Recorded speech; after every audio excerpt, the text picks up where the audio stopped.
What you're about to hear is an interview with director Rich Fox about the Blackout Experiments. The Blackout Experiments is a documentary on Blackout. We talk about the film and some of the scenes that happen. So, spoiler warning, there are spoilers in this interview. Continue listening if you dare.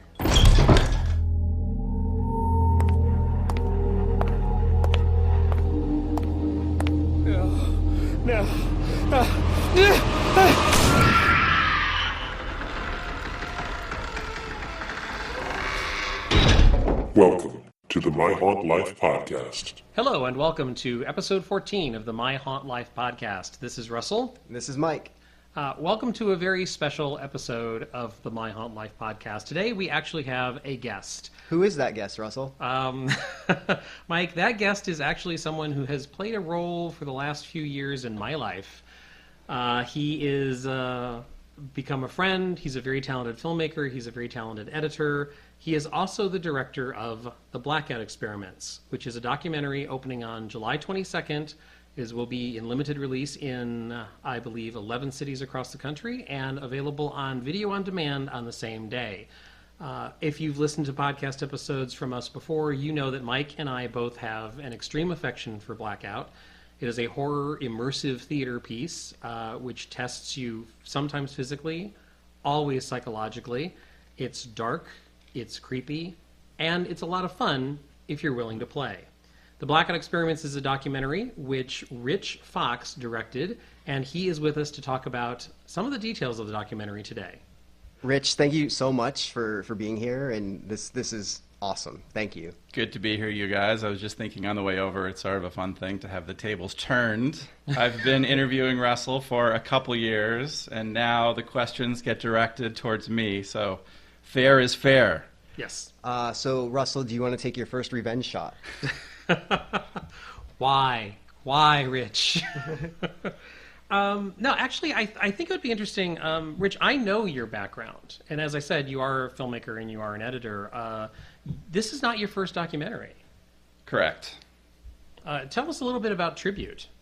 Yeah, I made Tribute also with my wife, Chris Curry, who is also the producer on the Blackout Experiments. And we made a documentary about tribute bands, bands that dress up like Kiss and Queen and put on the makeup and like go all the way with it. And it has some similar themes to the Blackout Experiments in that, you know, it's about people who are very passionate about something and very obsessive about something. And so we basically followed bands and fans of the bands for a couple years and like followed their stories. Steven Soderbergh, by total coincidence, turns out he was a fan of a tribute band and asked to see our movie, and he wanted to put his name on the movie. So that was huge, and we had a really great festival run, and the movie ended up airing on Showtime. And the reason you can't find it today on Netflix is because we had a music rights issue, which basically we just couldn't afford to pay for the music beyond the Showtime screening. So unfortunately, since then, it's kind of been like this lost film. Oh. So you could say part of the reason, you know, it sort of was like gnawing at me over the years because we'd made this film that we were really proud of and a lot of people really loved, but nobody could see it, basically. So there was always this feeling of like, are we ever going to make another movie? Should we ever do this again? But documentaries take a long time, and it's a kind of a painful thing to go through. So it just took a long time before, at least for me personally, I found something else that I was interested enough in to make it worth wanting to make another movie. That was the early 2000s when Tribute came out, and you're also a working editor, and you work all the time, it seems like to me. So do you want to talk about any of the recent projects that you've been involved with?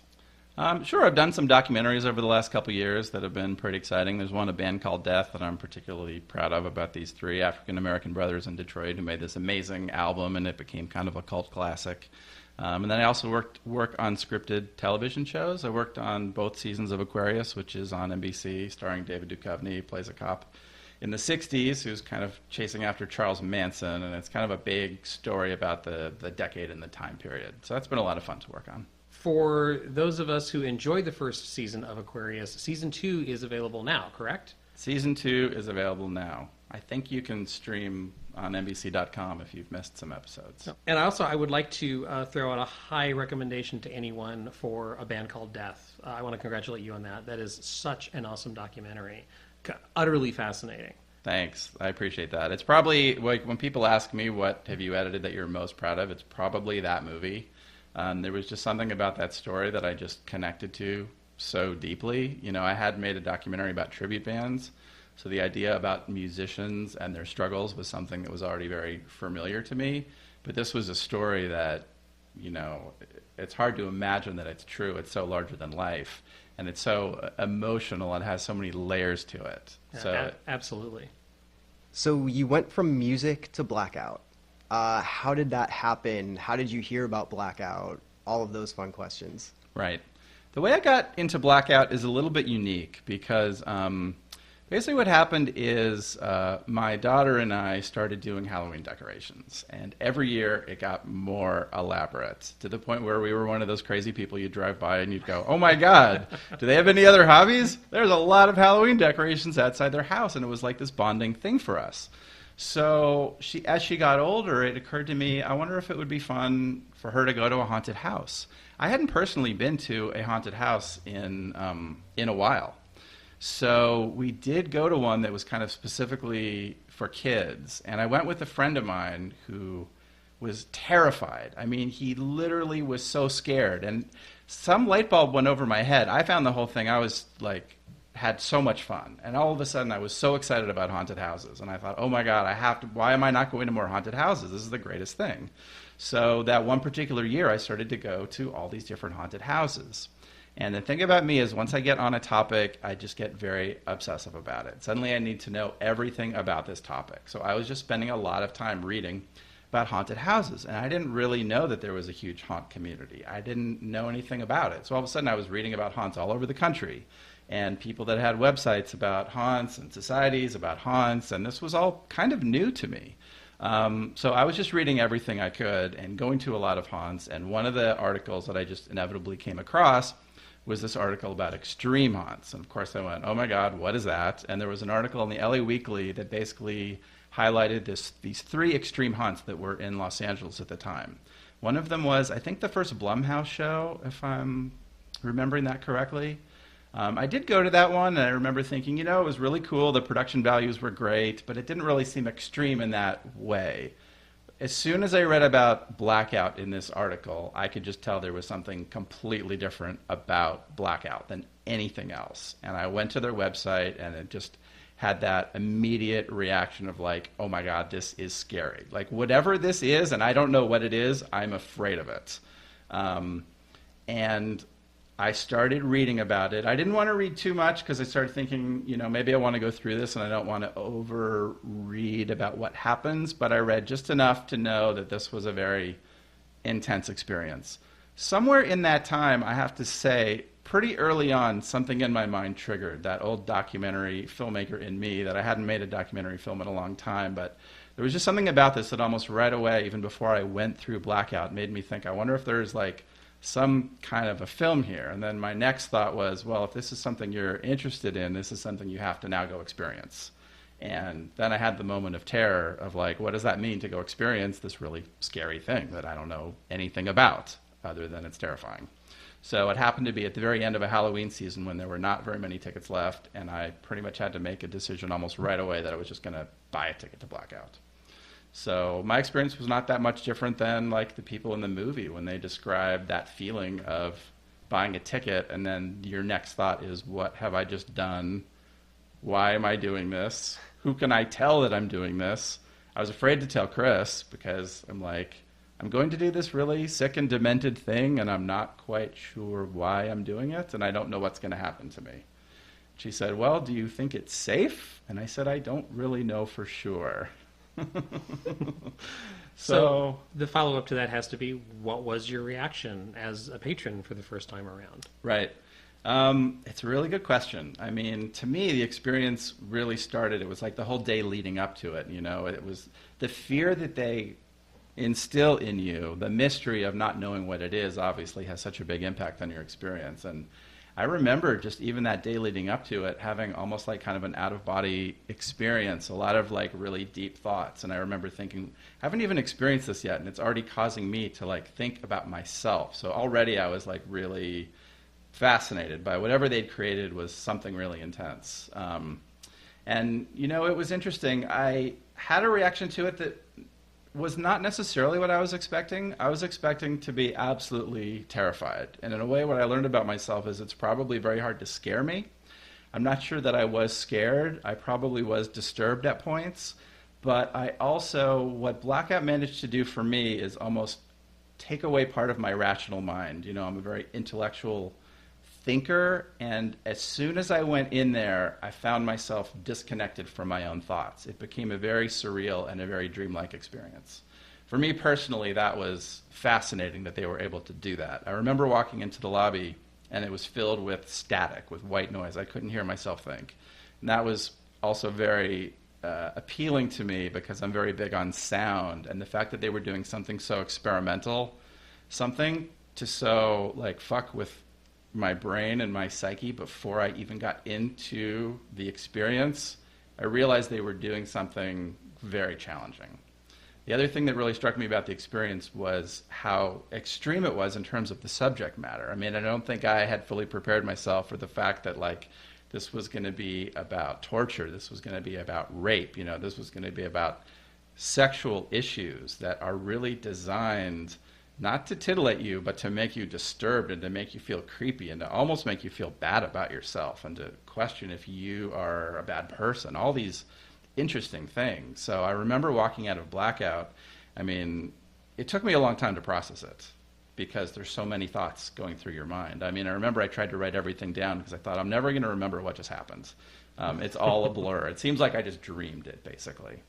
So it was a pretty striking experience overall, and it definitely confirmed my initial instinct that there was something really interesting going on and something that I wanted to explore some more. So you went to your first Blackout, and then you had already started thinking about doing a documentary. What happened after the first time? What was the time frame that you're like, yes, this is it, I'm doing it, I'm going to contact them? I thought about it for a few weeks. Again, I wanted to make sure that it was something that I was really interested in, because I know once you open that door to making a documentary, it could be years of your life. But I don't remember the moment, but there was a point at which I just said, you know what, I'm just going to reach out to those guys and just have a conversation. I had no idea if they would be open to it or not, but I thought it was worth reaching out to them. I thought, in all the time since my first documentary, this is the most interested I've been in something. This is the most intrigued I've been about an idea. So it would be stupid to not pursue it and see what happens. So that's when I decided to reach out to them. Okay. So you reached out to them and had that initial contact. How did that first conversation go? Just because Blackout is so mysterious, so secretive, and the idea of someone exposing that, in my mind, would kind of freak them out in a way. It did freak them out. I had a very good conversation with Josh, one of the creators of Blackout, and he was very upfront about the idea that there were certain things they were not going to be open to. They were really never going to be willing to explain what their intentions were behind anywhere from certain scenes to the whole concept of Blackout. It wasn't something that they ever intended to explain. So then I thought, well, how is that possibly going to work for a documentary? The way our conversation evolved was interesting because the way I was coming to it was also from a slightly unusual point of view, meaning my initial idea for the movie was actually not to do a straightforward documentary about Blackout. I was interested in this idea of there's something here that maybe there's a way to do a documentary that feels more like a horror movie. And so, as Josh was basically saying, we don't want to reveal too much. We want to maintain a certain sense of mystery. It actually dovetailed with my interest in the film, which was to do a documentary that still felt mysterious. And so it really was just a happy accident that their reluctance to be open to the film actually lined up with the kind of movie that I was hoping to make anyways. So out of those conversations, we came up with some ways we thought maybe it could work. I pitched them the idea that even if we were not going to interview them, would they be open to us filming them behind the scenes? they were potentially open to it. Everything was something that was going to have to be negotiated, but I got the sense that they were open enough that they were willing to consider certain things. And I knew that it was going to be a lot about building trust with them and seeing what was going to happen. And after that meeting, I actually thought it wasn't going to happen because I didn't hear from them for a while. But as fans of Blackout know, sometimes things happen at the last minute. You hear about a show with not a huge amount of notice, and that's exactly what happened in this case. We heard they were coming to do an off-season show in March, and I think they gave us maybe 3 weeks heads up, at which point we had not done any prep for the documentary at all. But they said, look, this is a chance to see if this can work. Let's film a show and let's see what happens. And if we come out the other side and we're all feeling good about it, maybe we can keep moving forward. Wow, I didn't realize that the time frame was that fast for that first shoot. And you're referring to the 2013 off-season, which happened in the spring of 2013. Right. That was a really intense show, and it surprises me that you didn't have much build-up for it. We did a lot in a very short amount of time. It was one of these happy accidents where I was not working, so I was able to just dive into it. And as you know, they posted something on their Facebook page asking if anyone was interested in being part of the documentary. Is that how you found all of those of us who are interviewed in the movie? Is that how all of us came to you? Every single person came through that Facebook post. Interesting. I got contacted by you, by Bob, by Allison, probably by maybe 10 to 12 people at that time. 5 or 6 of them are in the movie. A few of them decided they didn't want to do it. A few of them we decided weren't right for the project. And that's what happened. And even, again, this is, we want to be careful not to spoil too much, but even in the movie, as the movie progresses, you see people become closer to the Blackout experience and some go farther away from the Blackout experience, which I think is one of the strengths of this story being out there, is that the fact that it is a very powerful show when you really, really allow yourself to be emotionally vulnerable. And it sounds like you had that experience the first time you went through it, and I know I did. I can't speak for the other people in the documentary, but we cover that in some of the interviews inside the documentary. Yeah, it's based on my experience of going through. I know that my interest in it was more about what's going on inside someone's mind to make them want to go inside Blackout, what makes them want to go back into Blackout. I know based on my experience, I really wanted to explore what was going on in the minds of the people going through. To me, what I saw in Blackout was this interesting tapestry where you go inside Blackout and what happens is you project your own thoughts onto the experience. It's very much whatever you bring to it is what the experience becomes. That was very interesting to me. So right away, it was very important for me to start to understand where everyone was coming from. And I knew right away that on some level it was going to be a pretty personal movie for the people that were involved with it. I didn't know if everyone was going to be open to that, because sometimes when you're interviewing somebody, some people are very open about their personal feelings and some are not. But I did know that was going to be part of it. The documentary does deal with several deep emotional issues for the people who are involved in the documentary. Going through this process, did you encounter something that you felt you didn't want exposed in the documentary? It's a good question. I feel like our job as documentary filmmakers was to try to get as much as we could, especially as it related to Blackout. I didn't want to necessarily expose, every dark side of someone's personality. I was trying to hone in for every person, for you personally, what is going on and how does that relate to Blackout? I was trying to find that thing, and sometimes to find that thing, it takes some time. And it takes some exploring. So sometimes you have to go into a lot of different areas with people before you find out what that thing is that's really the issue, that is connecting someone to their own personal feelings that's then connecting back to Blackout. So for example, in the movie, I know we talked to Bob about a lot of personal stuff. He talked about the death of some of his relatives.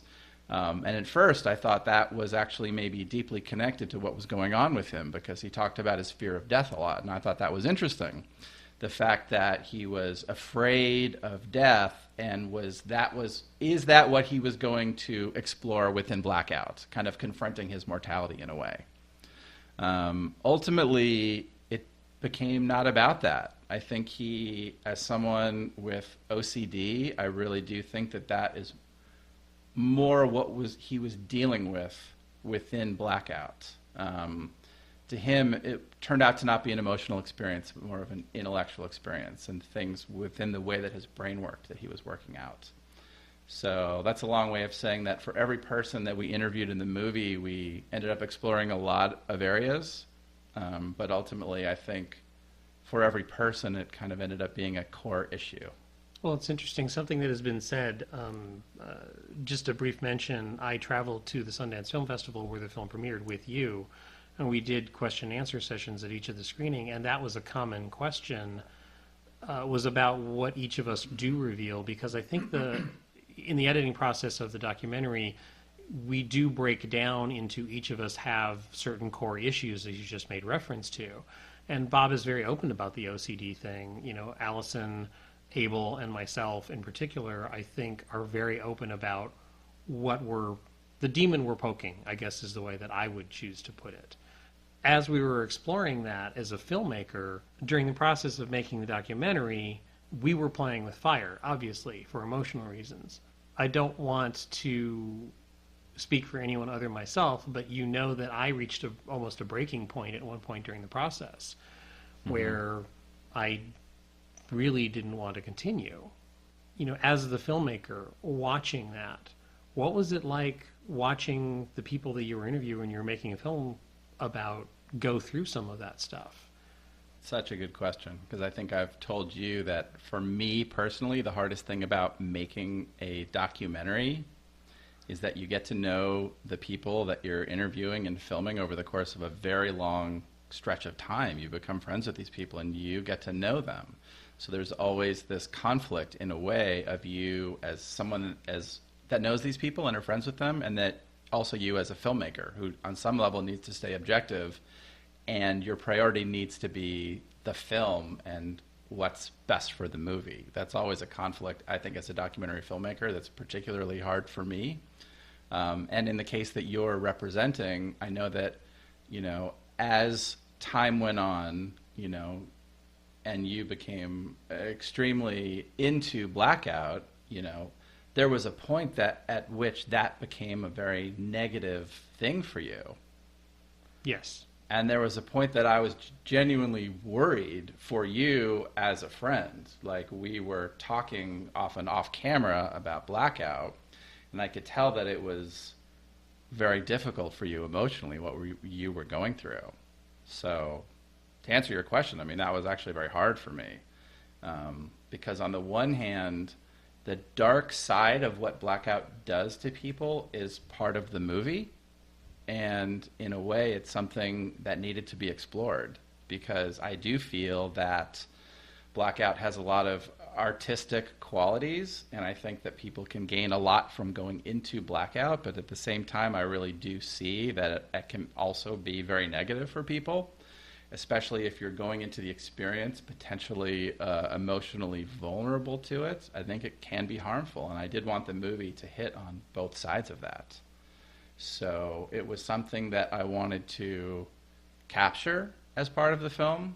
It was certainly not something that I wanted to cause in somebody, if that makes any sense. Oh yeah, it does make sense. And I can say in my situation, you saw me experience both the positive and the negative effects of the show, and it, you know, the things that stuck with me for days. And I feel now the urge to say that I never felt that you or Chris, the producer, ever prompted or prodded or encouraged me to go farther than I was willing to on my own decision-making process. You know, there was actually one point where you know, we showed up for a shoot, and the first thing that you and Chris did was pull me aside and say, if this isn't right for today, like, we will call this off immediately. Yeah. and I that meant a lot to me. It really did, because the weird thing is it made me feel safe enough to continue. Right. Knowing that I didn't had to meet any obligations for you or for the Blackout Experiments documentary. I didn't need to feel obligated to it. That if I was going to move forward, it had to be my own choice. And the end result of that was, in the middle of something really negative, the end of the movie, which numerous people react very strongly to, that final sequence became, in the end, a positive event. But I think in each instance of us going through it, we went through our own personal hell to get there. Yeah. And I appreciate you being supportive, but I can't imagine watching someone else go through it. Yeah, it's difficult, and I can say that under no circumstances do I feel like it's okay for a documentary filmmaker to basically exploit someone else's pain if they're going through something that shouldn't be on camera or is too much. I don't feel like that's okay, unless the people on the other side are really okay with it. I mean, there's a lot of communication that has to happen between a filmmaker and subjects, and I can say that you were always very open about talking about these things. So when you had concerns about the movie, you told me those concerns. So that actually made it very easy for me to be able to have those conversations with you, because we could have an honest conversation about what you were nervous about. And sometimes there were things that you said, I don't want this in the film. And I said, of course I respect that. Because this movie shouldn't be about, hurting anybody, you know what I mean? It should be, well, you guys are exploring the things that you're going through and exploring those things through Blackout. You should want to share those things with the film. And luckily we had a group of people that were very open and really did want to talk about this stuff. And again, I referenced in the beginning there were 12 people and 6 that reached out to us, and 6 of them aren't in the movie. That was really the main difference, was there were certain people that I could tell weren't really going to be open or didn't see Blackout in a deeper kind of a way. For them it was maybe just a thrill-seeking adventure. And when I asked deeper psychological questions, I could tell there really wasn't much else going on. And that wasn't very interesting to me, because I know that really wouldn't go very far. So I definitely was looking for people that thought about this stuff and wanted to talk about it. Oh, Mike, do you think you and I think about this stuff? What stuff? What are you talking about? So, yes, we should also mention that Mike, you did not decide to be interviewed for the documentary, but you do have a small role in the documentary. We do see you going through one of the shows, and Oh, it's really funny that the scene that I'm in is 1,000 million gazillion % contrast to the same exact scene that you're in. yes. And it's beautiful.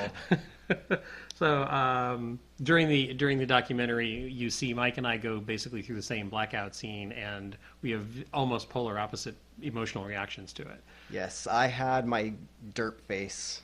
Like, derp! I'm in this scene! And Russell is Russell in that scene. An emotional wreck. So, but since now you're laughing, because I wanted to break the tension a little bit. Rich, I was wondering if you could tell us about Russell's haunt noises that you have heard through the filming of this. Wow, Russell's haunt noises. I'm not sure what you want me to say about them. Just anything. It's a running joke between us. I could answer it this way. I mean, obviously, when you're filming someone going through an experience like Blackout, you want them to be expressive, because some people experience fear very internally. And we filmed some people that experience fear internally that doesn't translate to camera at all. And you can't tell they're afraid. Like my derp face. Like your derp face.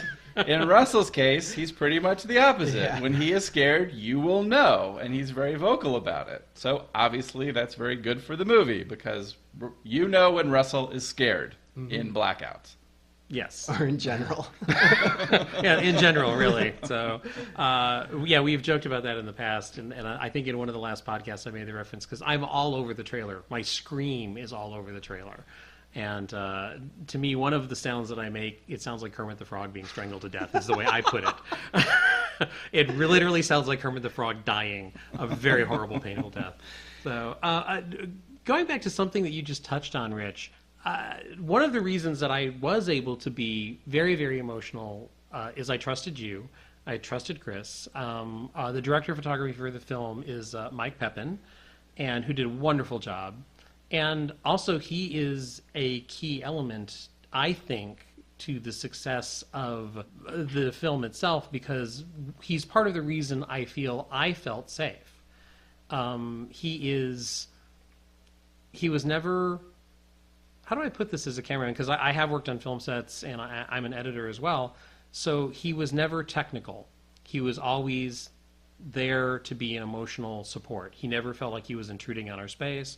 And one of the reasons I felt safe and able to get vulnerable was because of his presence as well.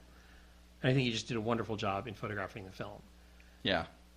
Mike is a huge part of the movie turning out the way that it did, because one of the biggest challenges of filming Blackout is shooting it in a way so the audience can see what's happening, but also it was our job to not impact your experience and have the cameras right in your face. And that was something that was very important to the creators of Blackout. They basically put the challenge on us. How can you guys film a Blackout experience without ruining their experience? Because if you're doing a documentary, if you want to capture real reactions, they have to be real reactions. So we rehearsed pretty extensively, especially in that first off-season show, with Mike figuring out where he could be. He almost had to rehearse along with the actors for several days to plan out his route and to know where he could be so he could get a good view of you guys, but that you would be hopefully not aware at all of his presence. Oh, that's interesting, because actually I was only aware of his presence once, and that shot is in the documentary, I know, because I recognized it as soon as I saw it. I was like, oh, that's the shot where and the only reason I knew it is because obviously Blackout, there's a lot of darkness in the shows, and just light reflected off the camera lens. And I'm like, oh, that's really clever. That's where they're hiding the camera. And, it was Mike, I know. Yeah, we really tried to stay hidden. And I think through those experiences, I think because Mike spent so much time inside of Blackout, observing and filming, I have to say I really think he connected to the experience in a pretty profound way. I think he really understood it. I think he felt like he was really part of it by being in there so much.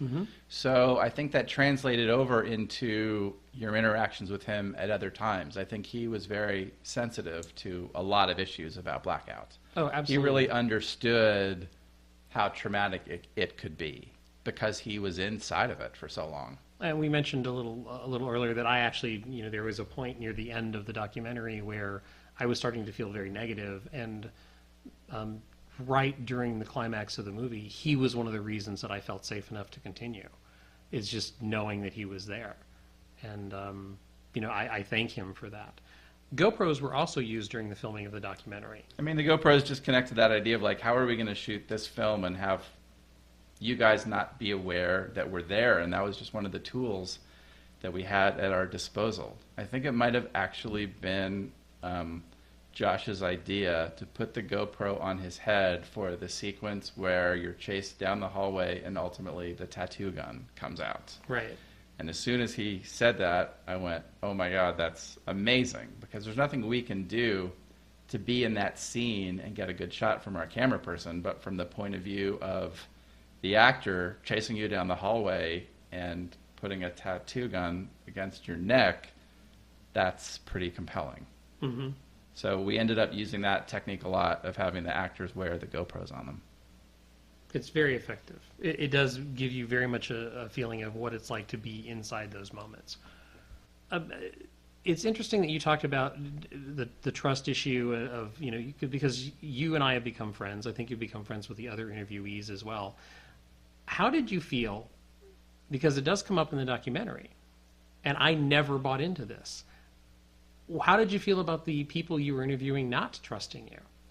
Because that happened too. Yeah, that's a really good question. It was fairly early on that I think Abel was the first one that became very suspicious about the documentary. And the idea that maybe we weren't who we said we were, and maybe this was all a ruse by Blackout to get information out of subjects so they could use that information against them. And when you think about it, it's really not that crazy. Blackout, one of their main points is to instill a lot of paranoia in you. You never know when the experience really begins, when does it really end, and what else are they up to that you don't know about.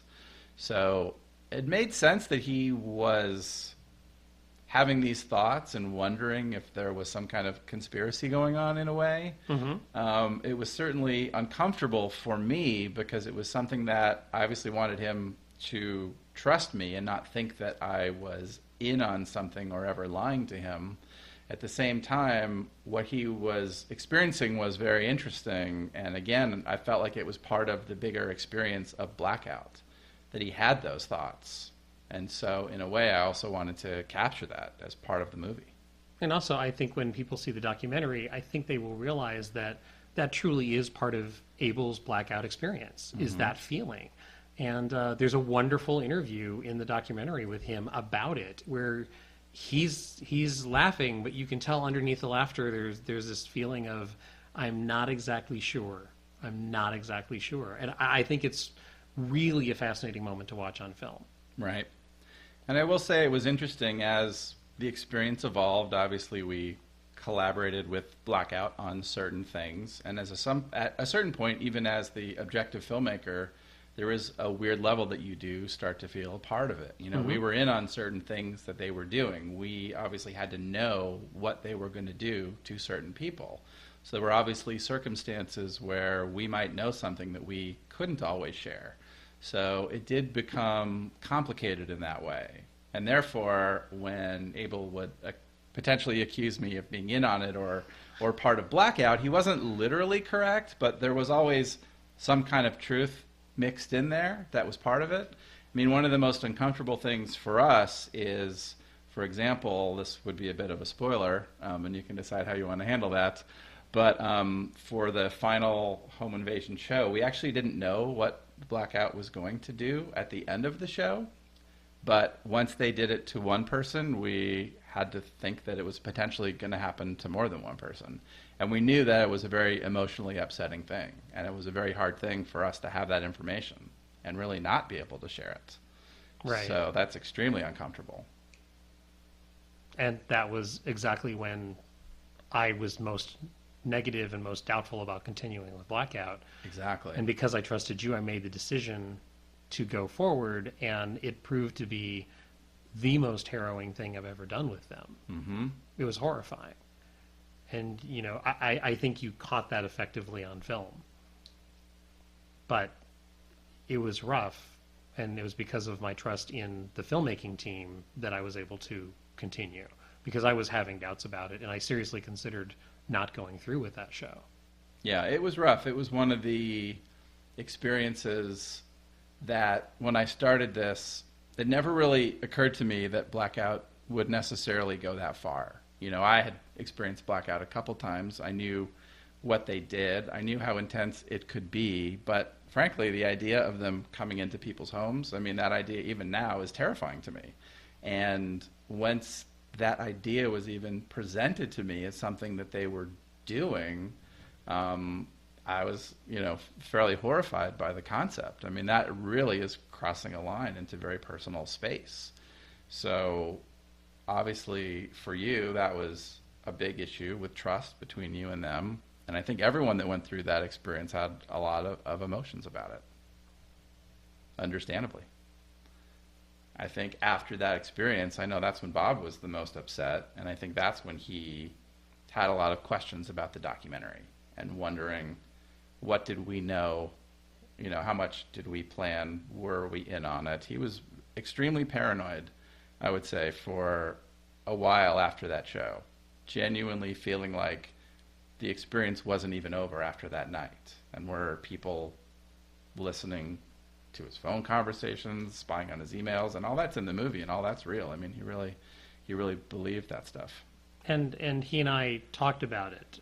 I think it's probably clear by the documentary that Bob and Abel and Allison and I in particular, plus Hannah Kaplan, we all know each other. We all are part of the haunt community here in the Los Angeles area. And yeah, Bob and I did speak afterwards because Bob reached out to me, and I won't go into specifics because it's a private conversation, but he wanted to know where I stood. He wanted to know how I felt after that experience. And we walked away with different attitudes. But yeah, it shook us all to the core. I just think it rattled different parts of each of us. Right. Yeah, I mean, I think the bigger picture of this whole part of this conversation is that Blackout really does push the limits.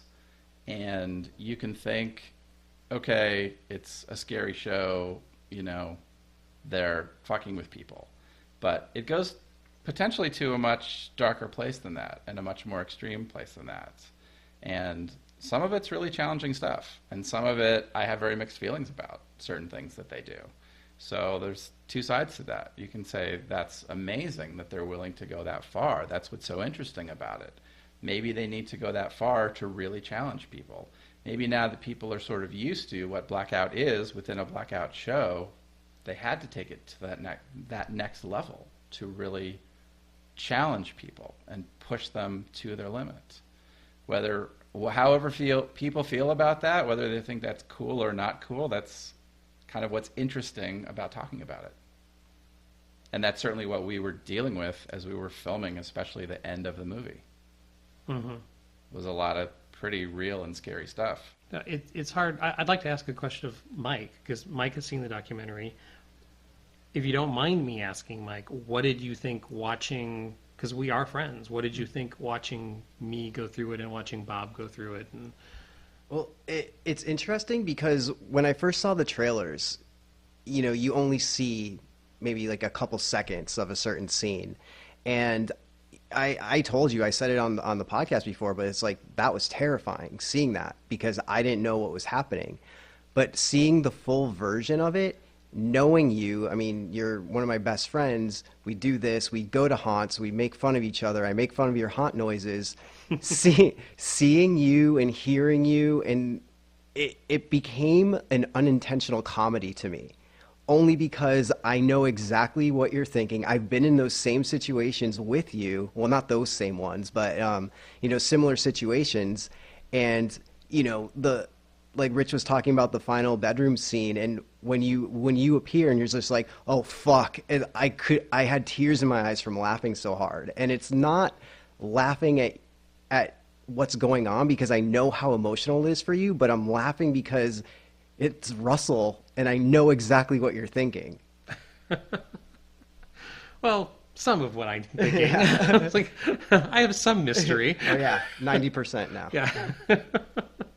So that was a joke that I've told Mike. He knows about 90% of all my secrets. It was 85 though. So yes, we went up recently. I had a vulnerable moment where he learned more. So Rich, you were filming this for a couple of years, many shows. Did you attend any Blackout shows while you were filming? I did. The first show I went through before we started filming was the first Halloween show they did in LA in 2012.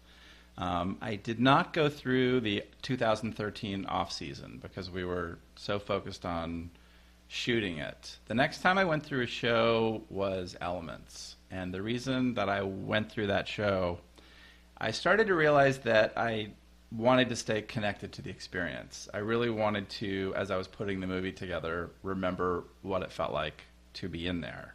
Because it's a very hard thing to translate, the feeling of being in there and putting that on the screen. So it was important to me to go back to that space. So I did go through the Element show. And I really wondered at the time, now that I really kind of knew the creators of Blackout and I saw so much behind the scenes, if it would have any impact on me. And I was really shocked to discover that it did. There's just something about the experience that draws me in psychologically. This scene is not in the movie, but there was a scene in that show called The Rain Room where it's basically a very dark space and there's rain coming down and all you can see at the very end of this long tunnel is a man in silhouette. Eventually he starts yelling at you. But there was a very long time that you're just literally, or at least I was, sitting there in silence, in wet, staring at this very abstract image. And I just remember during that scene that something in my brain just again kind of snapped and went to this very surreal space. I no longer knew where I was, what was happening. I could have been in there for 5 minutes or 30 minutes. I have no idea. So to me, that was amazing that after all that time, it was still able to get to me that way. So, with that being said, you sound like exactly the person you would want to be in this documentary. How come you didn't put yourself in it? Very good question. Maybe just because it would be hard to jump back and forth on both sides of the camera. I'm not that acrobatic. I don't know. I think that probably the best way to answer that question is I am very much aware of the fact that in both documentaries that I've made, I have a lot in common with the subjects of the films. I really related to the musicians and the fans of the tribute bands, and I felt like there was a lot of me speaking through those people in that movie. And I feel the same way in this case. And I guess as a filmmaker, for me, I feel like that's part of what I do is use other people's voices and other people's stories. But really, in a large sense, I'm probably projecting a lot of my own thoughts and working out a lot of my own issues through the film and through the people that are in the movie. Since you brought that up, how did the narrative of the film change as you were editing it? Because if everyone in the movie has issues, mm-hmm. and you as a filmmaker, you certainly had an emotional reaction to Blackout when you went through it the times that you did. So did you find the focus of the film changing from what you originally intended? And how did the narrative change as you were going through the editing process? Definitely a lot changed from when we started filming, because when we started filming, I really didn't know where it was going to go. All I knew is here's this fascinating show, this very extreme experimental thing that had this cult following and people are super into that. How is that a narrative or a story? I wasn't really sure yet. But knowing that the film was going to be focused on the people going through it, on some level I knew that the story was going to be more about that evolution of people's experience with Blackout. And I think that's why it was so important that we shot it over such a long period of time, because what I didn't know at first was how the experience would evolve so much for people. When I started the experience, I didn't know that there was a group called the Survivors. That was presented to me later. And suddenly I went, whoa, this is actually a very deep experience for these people, and they've been going through it for a long time. And I heard them say things to me. A lot of them are in New York, so we had a lot of phone conversations, and I realized that they were at a different point of the experience than you guys were, because the LA group that we were following was just discovering Blackout. So for you guys, it was very much in that early, we're just figuring out what this is, and you kind of didn't really know what you were experiencing. The New York guys actually had a much broader perspective on it because they'd gone through it, and they really were able to say how it had impacted them over the course of a very long time. So I guess that gave me a broader perspective on where Blackout could go for someone. And I think the idea for us in following you guys, because you were new to the experience at the beginning, was taking you from that early stages all the way to the end of that experience over time, where the New York group ultimately got. But we actually got to see it evolve over the film with you guys. And I think many of the LA people are reaching that point that some of the New Yorkers reached a few years ago. Mm-hmm. We talk about it differently now, and I see that in the New Yorkers and the interviews that you do in the film, which you do address some of the New Yorkers inside the documentary. And you're right, they do have a very specific, this is what it has done for me. And I don't think any of us were ready to clarify it quite that clearly. And when I actually met some of them, I was searching for that very clearly. Like, I have to find somebody else who's getting this. I have to find somebody else who's understanding this. And I didn't realize at the time that, they had graduated and I was still in middle school. Right. And that occurred to me along the way, that there were these people that you could say had graduated to a certain point, and once you discovered that they were there and you were wanting to meet them and you're wanting to talk to them, I realized was also part of the story. because part of this is a self-exploration for, okay, I'm obsessed with this experience. Why and what does this mean? And I also realized that part of it is, as you're going through this, it's a very lonely feeling to realize I'm experiencing something that most people can't really relate to. They might judge me for. So the idea that there's a group that already understands the experience makes you want to reach out and be part of that group. So that was, again, an evolution of the Blackout experience that I wasn't really aware of when we started it. I didn't know that's where the story was going to go, but obviously that became part of the story, was people kind of reaching out and trying to find other people that could understand it. And that reach now expands multiple states in the U.S. It goes to other countries. There's people who fly from other countries to New York in the fall to do Blackout. It's a community that, even if you don't connect with many people, at least you are aware that it is out there. And you have met people along the lines of Steve, who's in the middle of the United States, and Omar, who lives in Las Vegas. And, those are people who are part of my friend circle now because of Blackout. Actually, to be totally honest, Mike and I first encountered each other because of Blackout. At a Scare LA convention, there was a meeting, and I had met most of the people there, and Mike was sort of the new kid on the block at that particular meeting. And I walked over and just said, "Hey, who are you? Like, come on over here. You're obviously one of us." Mm-hmm. And, I got a pretty good friend out of that. I guess. I didn't get much out of it, though. Oh, wow. Oh. I'm just kidding. He's so cold.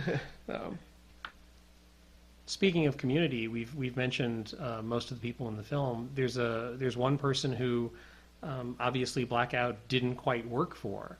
Actually, there's a couple of people in the film that Blackout didn't quite work for. Andrew is someone who actually I've never met.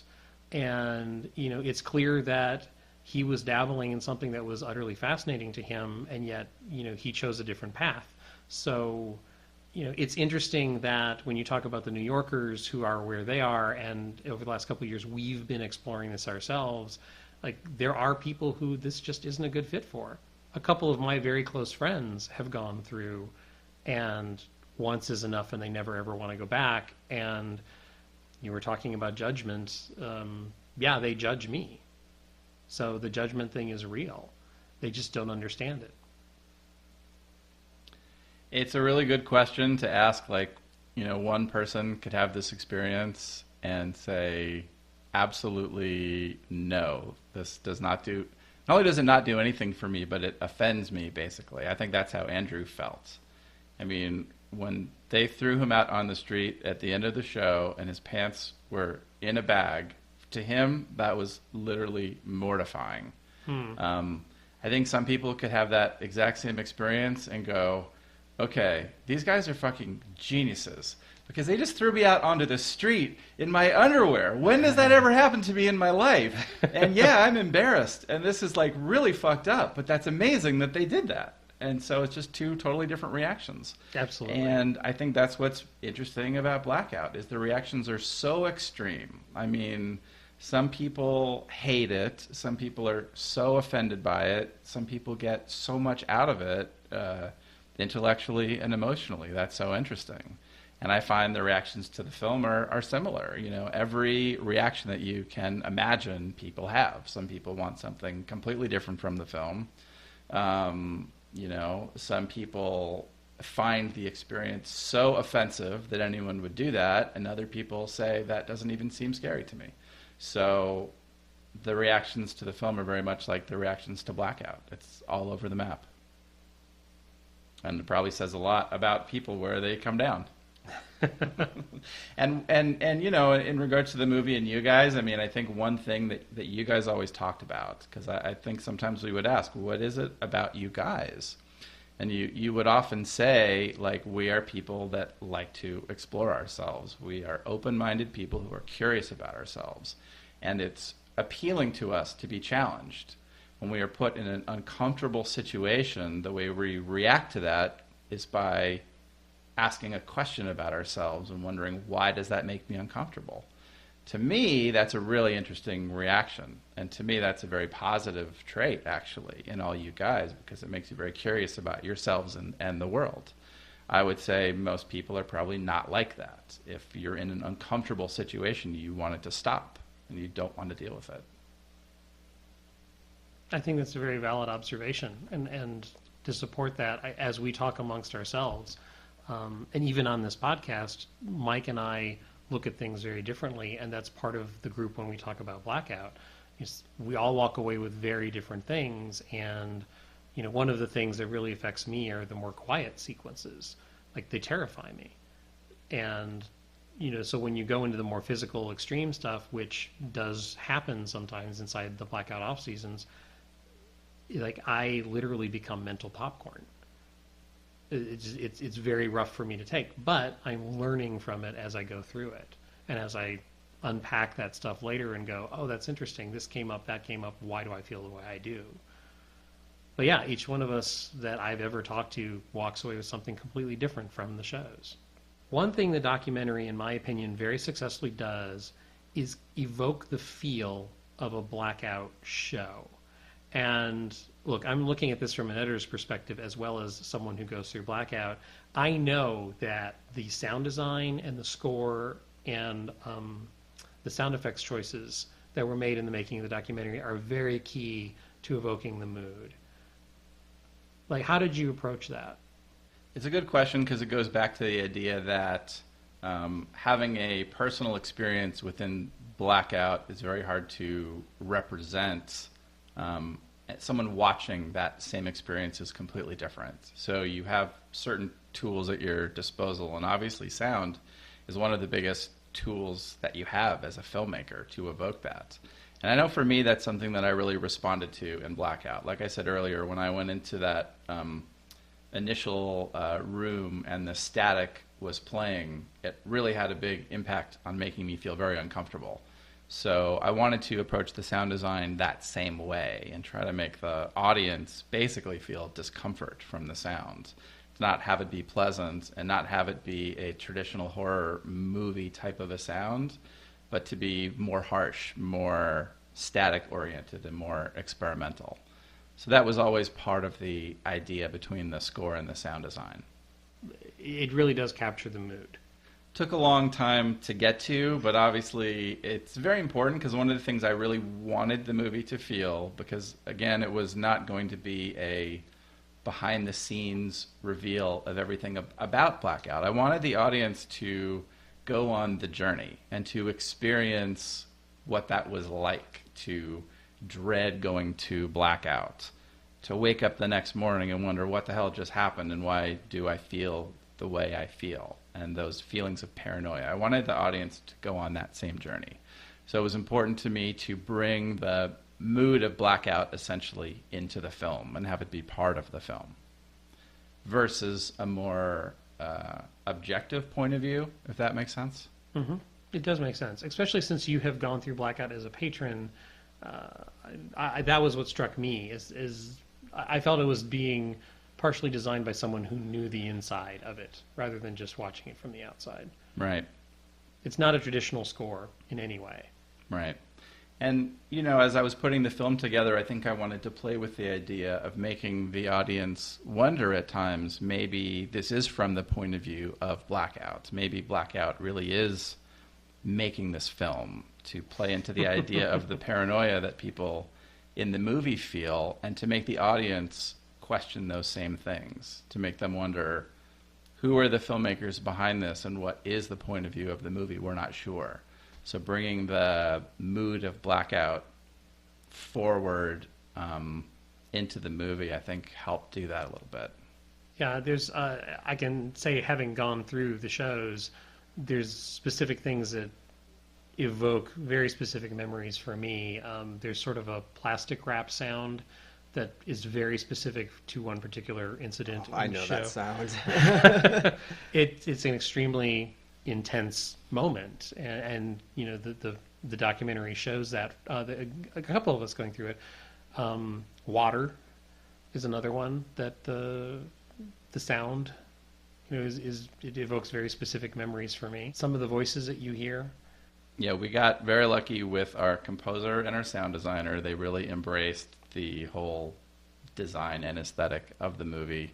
Our composer is this guy, James Clements, who makes a lot of kind of experimental music. And as soon as I heard his stuff, I just went, oh, that's exactly the right guy. Because it just had that weirdness and creepiness to it. And there was an element of white noise and just the weirdness in his music already. So I knew he was the right guy to do that. Same for the sound designer. He just really embraced the idea of bringing these disconcerting sounds to the experience.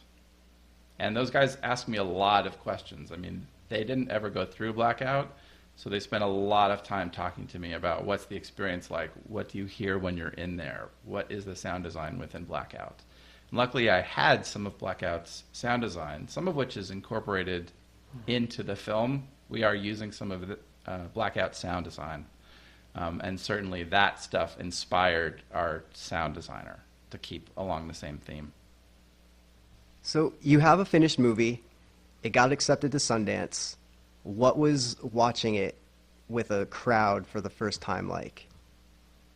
It's always a great feeling to watch a movie for the first time with an audience. You know, it's just a feeling of accomplishment, basically, to be in a room with a whole bunch of people that are experiencing the movie. And in a way, it doesn't even matter how many people ultimately like it or don't like it. Just knowing that you've created something that a lot of other people are having that experience and are going to discuss and debate, it's kind of the whole point of making the movie. So it really just makes it feel like it was worth it. And Russell, same question for you, since you have a big part in this movie. What was it like seeing yourself on screen with a bunch of total strangers? There was a point during the premiere screening at Sundance where I actually had to leave the theater. Did you know that? I don't Rich? think I did. Yeah, I couldn't take it. I actually had to leave. It's leading into the big finale, and I just walked out, and the concession stand lady looked at me and said, "Is everything okay?"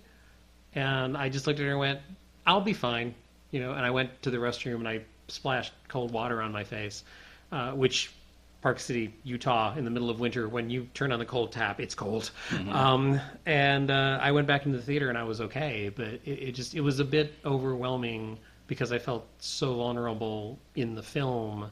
And then knowing that I was sitting in a theater with a few hundred people watching me go through that, it was a bit overwhelming. And, Allison very kindly, pulled me aside afterwards and she said, "I noticed you left." And I said, "Yeah, it just needed to happen for a moment." So it was sort of building and building and building. And because I knew what was coming at the end of that film, which was interesting for me because, we did have some walkouts in unison when that final sequence begins. And I think it's the moment of realization of, oh, wait, this is real violence to some degree. Mm-hmm. And I found that fascinating to watch. And then I had to check myself going, and it's real violence that's occurring to me. So it was very disturbing, Mike. And, I joked with you when you said you didn't want to watch it with me, but I also totally understand. So, no hard feelings. Yeah, no. So. I just wanted to tell you behind the scenes stuff as you were watching it, which would have annoyed the heck out of you. I could have my own audio track. Yes, I'll do a commentary for you sometime. So with that being said, was there any point where you're sitting in a theater and whether it be after it or during, someone turns and it's like, "Oh my God, that's you"? I actually had that happen in Sundance. Bob and I had it happen. Sundance used a shuttle service around the town during the film festival. It's really effective. And Bob and I were on one of the shuttle buses, and somebody recognized us and said, "Hey, can I ask you some questions?" And then as soon as he started asking us questions, the person, like 4 or 5 people down the shuttle bus, went, "Oh, wait, I saw that too." And then by the end of the bus ride, there was about 4 or 5 people standing around asking us questions. And I've told you the story, Mike, of I walked out of the screening, and Rich, you and Chris had some kind of a meeting to go to that night, and I stayed and watched another film. But I went and grabbed dinner, and I was in the restaurant, and literally the guys standing next to me at the bar as I was eating a sandwich started talking about the Blackout Experiments documentary. And one of them sort of they looked at me a couple of times as if they thought they might know me from somewhere. And finally, I couldn't resist. I just leaned over and said, "So, I think you're talking about the Blackout Experiments. Did you enjoy that movie?"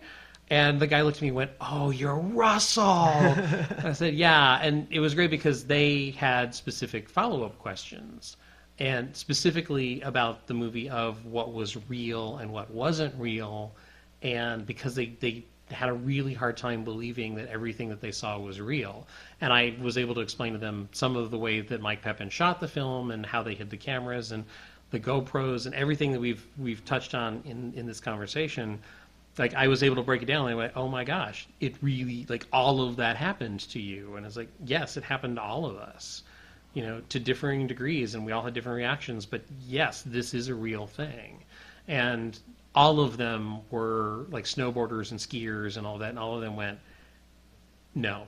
It's like, I'll go snowboarding, I won't do that. I have a question for you related to this idea of you watching the movie. I mean, was there any point while you were watching the film at any of the screenings where you thought, I really wish that I hadn't done this, or that I wish I hadn't exposed myself in this way? Because some people see the movie and they're extremely supportive of what you go through, and some people are not. And so when you watch the movie, do you think about that? Oh, at some of the Q&As, we definitely had people who were not supportive and were very judgmental about how we chose to explore ourselves. And it's funny, the comment I just made, I've actually made the comment during one of the Q&As of, some people go snowboarding, I do this. Are you asking if I have any regrets? Yeah, I guess so.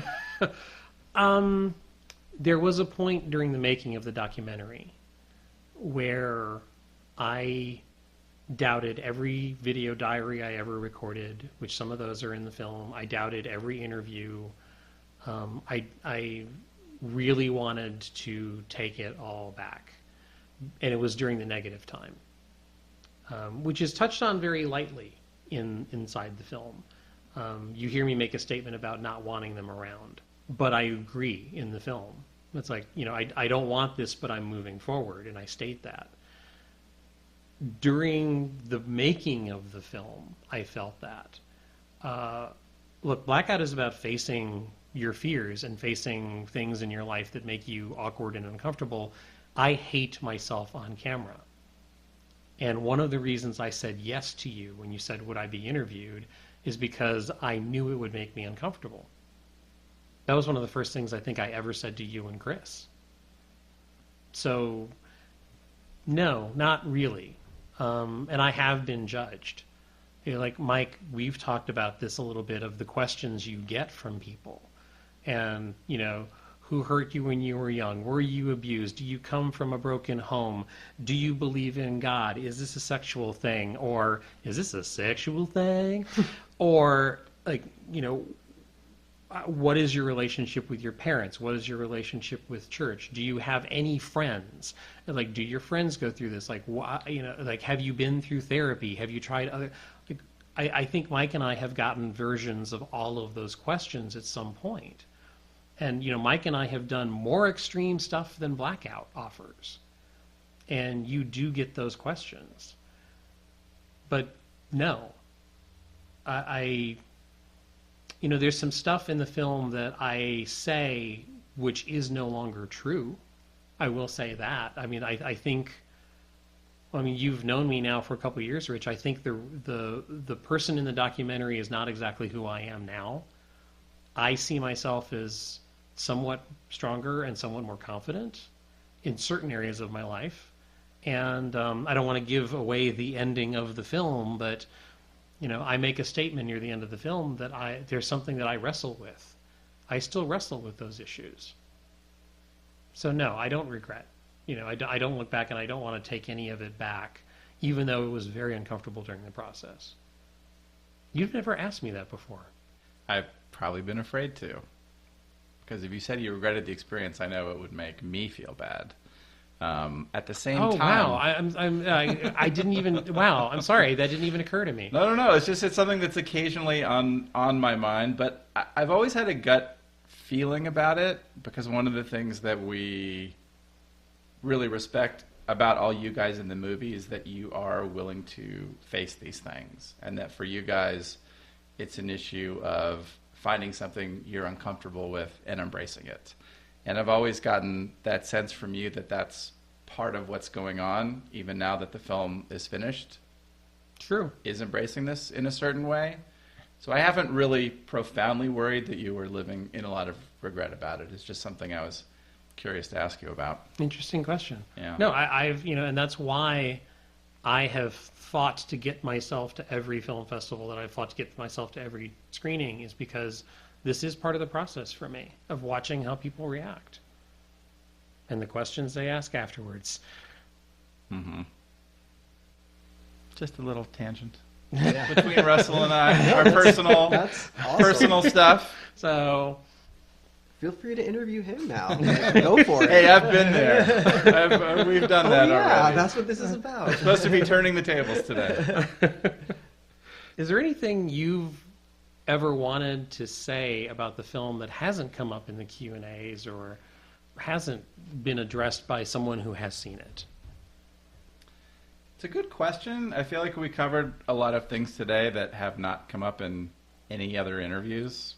Usually they're very short, and I get asked, have I ever been through Blackout, and were the Blackout guys uncomfortable, and that's about the end of it. So I think we've gone a lot more into kind of what happened, the creation of the film, my process, kind of what we were thinking along the way, and the fact that we were able to go back and forth on a lot of things that happened through the process were interesting to talk about. So I can't think of anything else because I think we might have hit them all. Things that haven't ever come up before. No. And a lot of stuff has come up before, that's for sure, at the questions and answer sessions. No. All right, I have a question. Yes? And this is in total Mike fashion, but what was the most awkward question that you got asked? Since the film's come out? Anytime.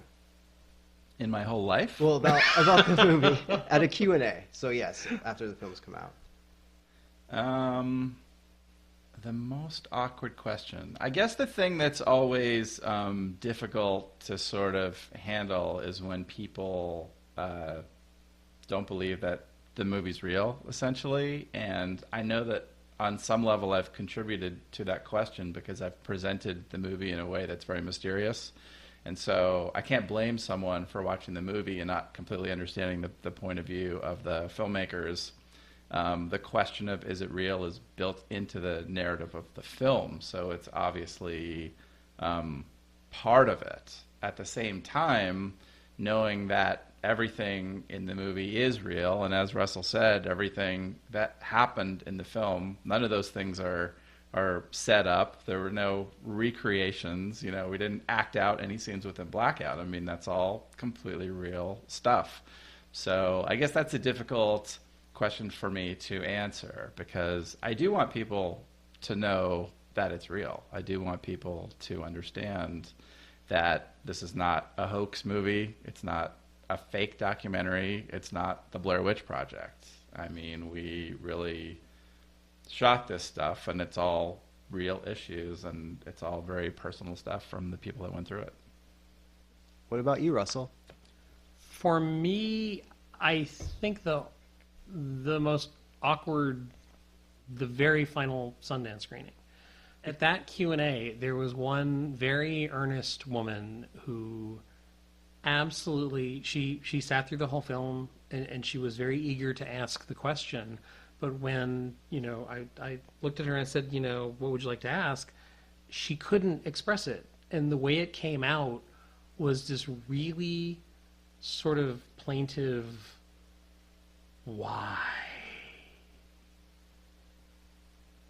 And that was the hardest thing, and I just looked at her and I said, that is the question. I said, hopefully watching the documentary, you'll get the sense that we're here to explore, and it's everything that Rich very nicely said earlier. This is about exploration. And I told her, and I firmly believe this, and Rich has heard me say this, and I've like Mike and I have had conversations like this. I firmly believe that everyone should have something to explore. I don't care if it's needlepoint. I don't care if it's making something out of wood. I don't care if it's writing. I don't care if it's creating theater or whatever it is. I think as human beings we have creative sparks, and this is part of that for me. This exploration is part of delving into what makes me fearful, what makes me joyful, and I hope everyone has that. I see it and I encourage it in my friends. And that was the thing that, I just told her. I said, I sincerely hope you have something. It doesn't matter what it is at all, as long as you're exploring. And that was the weirdest question for me, because it was the one that hit the closest to my heart. And I felt like I didn't have a easy stock answer to give. Mike, do you find that it's hard to explain to certain people what draws you to Blackout? Oh, it definitely is. Even, there's people that I've known for years that know me, know I'm a sane person, know like my history of my life, know I'm a good person, all of those things, and still, you must kill babies and worship the devil.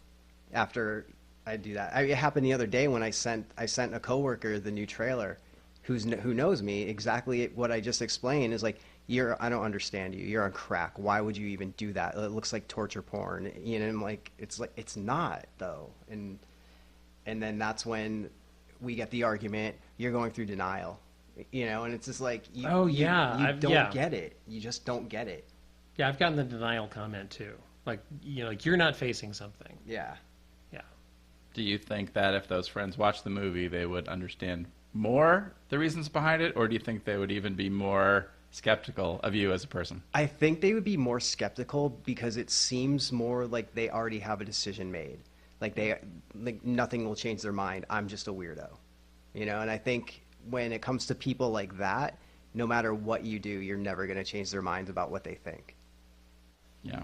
It's been my experience in making these documentaries that people react almost one of two ways. In terms of the movie about tribute bands, people would either say, these guys are losers, or, oh my God, I relate to those guys so much. And it's so interesting to me that someone could feel one way or another about the same person. I think this is a similar kind of a thing. Either someone goes, oh yeah, I experience pain in my life, this is relatable. Or you just say, nope, these guys are weird. And there's really nothing you can say to change their minds. Exactly. It's along those lines, something that I have found, Rich, I think I said this to you after the Sundance Film Festival. The common thing, which, Mike, I don't know if I've ever said this to you, the most common comment I get from people who've seen this film, there's a brief little section where I talk about my upbringing, and I talk about authority, I talk about the choices you make of following rules, and there's very, very specific reasons in my family history of why I made certain decisions in my life. That's the comment. That's the interview portion that most people approach me about and say, I relate to that, or you made me think about how I'm playing it safe in certain areas of my life. And the oddest one, and I think one of the most touching ones, is a guy came up to me and said, I absolutely don't relate to you, but watching this movie with my girlfriend, I now understand her. And I thought that was utterly fascinating and pretty cool. And it was all from that conversation about rules and how you choose to, behave in certain situations. That's the most common thing for me. And that's a positive thing. But yeah, Mike, you're in denial. We all are. So that seems to wrap up our conversation about the Blackout Experiments documentary. Rich, thank you so much for playing along and having such a great conversation. This really didn't feel like much of an interview. It felt more like a conversation with a friend. And I appreciate you being willing to do that. We definitely want to thank Josh Randall and Chris Thor, the creators of Blackout. Obviously, we have a great deal of affection. Mike and I have been through Blackout multiple times. Rich has been through Blackout multiple times. this documentary was born out of a fascination and a passion about this immersive theater project that challenges each of us in different ways. Thank you so much to Josh and Chris for bringing this into the world and bringing this into our lives. We certainly appreciate it. And also, I think we need to acknowledge everyone who was involved in the making of the film. Thank everyone behind the scenes, particularly Chris Curry, the producer, Rich, your wonderful director and friend, and Mike Pepin in particular. And should definitely thank everyone who was in the film. I feel that, Mike and I are part of this community, and you are too, Rich. And this is very much, an expression of affection for them in this weird exploration stuff that we do. So thanks to everyone for, putting themselves out there. And look, I put myself out there as well, and I know that it takes a leap of faith to do it. So thank you again. The Blackout Experiments comes out this Friday, July 22nd, in select theaters and video on demand. Rich, where can people find out more information about the documentary? Yeah, if they want to find more information or the easiest way to watch the documentary, they can go to the website. That's www.theblackoutexperiments.com. All the information about the theaters and the screenings are on the website. You can go to our Facebook page at The Blackout Experiments. Twitter is @BlackoutDoc. Really quick, Rich, there are special features available, correct? Yes. How do you access those? Those are through iTunes only. If you order the HD version of the movie through iTunes, you're going to get about 15 minutes of bonus material. So that includes an extended interview with the creators of Blackout. There is additional behind-the-scenes rehearsal footage that we didn't include in the movie that's part of that collection. There are several scenes that were in the Sundance version of the movie that have since been deleted, so you'll get to see all that stuff. And there's a character that we interviewed for the movie who is a big fan of Blackout, named Omar, who gave a great interview and some amazing video diaries, and it just didn't fit into the narrative of the film, but I really wanted to include it in the extras, so there's a sequence highlighting Omar in that extra material. So there's quite a bit of stuff in there. Oh, excellent. Once again, thank you, Rich, so much for this interview. It's been awesome. And like Russell said before, it felt like just talking to a friend, having a conversation. So thank you for making this easy for us. And with that being said, I'm Mike. And I'm Russell. Thanks for listening. I'm just happy. Don't kill my happy. See? Talk about extra bonus material. You guys have tons of it. More like extra boner material. Hey, you said that. I didn't.